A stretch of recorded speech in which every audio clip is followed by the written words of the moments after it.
ئەم کاتتان باش بینێرانی زاری کرمانجی مرشید برادۆستیم لە قەزای چۆمانەوە لەگەڵتانم.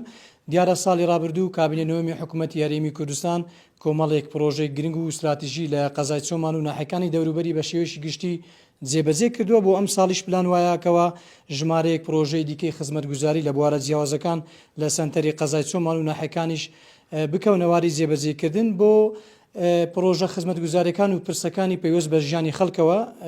میوانێکم لەگەڵە بەڕێز عەبدوڵڵا حوسێن ئاڵانەی سەرۆکی شارەوانی قەزای چۆمان. کاک عەبدوڵڵا گەر هاوکارم بی سڵاوت لێبێت دەکرێت بزانی لە سنووری قەزای چۆمان بە شێوەیەکی گشتی ئەم ساڵ پلانتانەوەیە چەند پرۆژەی خزمەتگوزاری لێرە جێبەجێ بکەن و حکوومەت پلانی چییە بۆ چۆمان؟ بڵێ. زۆر سپاس. هەڵبەتە بە خۆشحاڵیەوە کاروانی ئاوادانی و خزمەتگوزاری لە کابینە نوێمی حکوومەتی یاریمی کوردستان بە سەرۆکاتی ڕێزدار برای گەورەمان کاک مەسعود بارزانی هەموو شارۆچکەکانی هەرێمی کوردستانی گرتووەتەوە.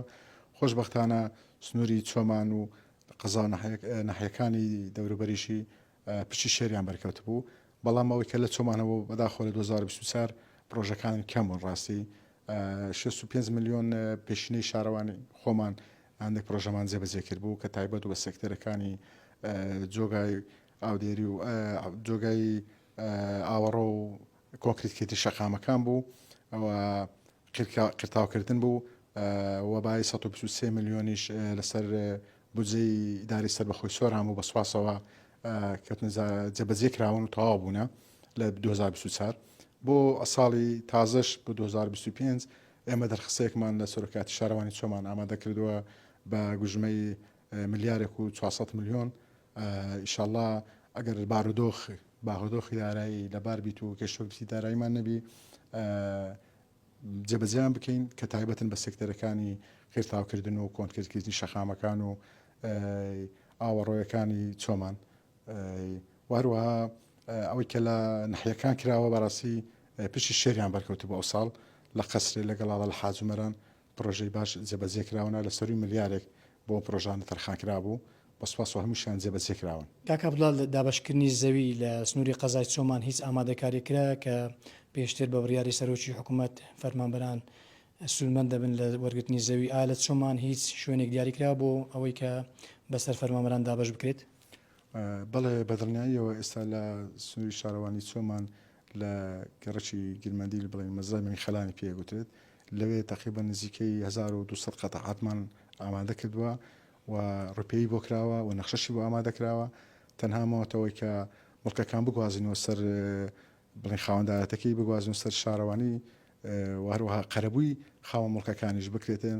ئەویش چەند زۆرێکیان ئەوانێک کە مڵکی زراعیان هەیە هەڵبەتە 112 قەرەبووی خاوەنەکانیان نەکرێتەوە و ئەوانێک کە مڵکی وەزارەتی مالیەن بوو ئیسپاتی خاوەندایەتێکەشیان بکەن خەڵکەکە لەوانی 102 زیان 103 قەرەبوو ئەکرێنەوە.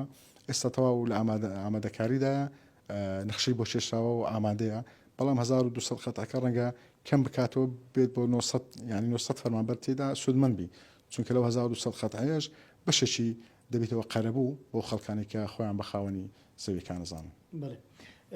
بە شێوشی گشتی لە سنووری قەزای چۆمان زێدەڕۆی لە چه ئاستێکدایە؟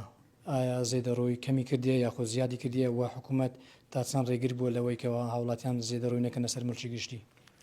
زەنی چۆمان واقعی بین کە دروستبوونەوەی چۆمان بە شێوشی ئاسایی دروست نەبووتەوە لە دوای ڕاپەڕینەوە.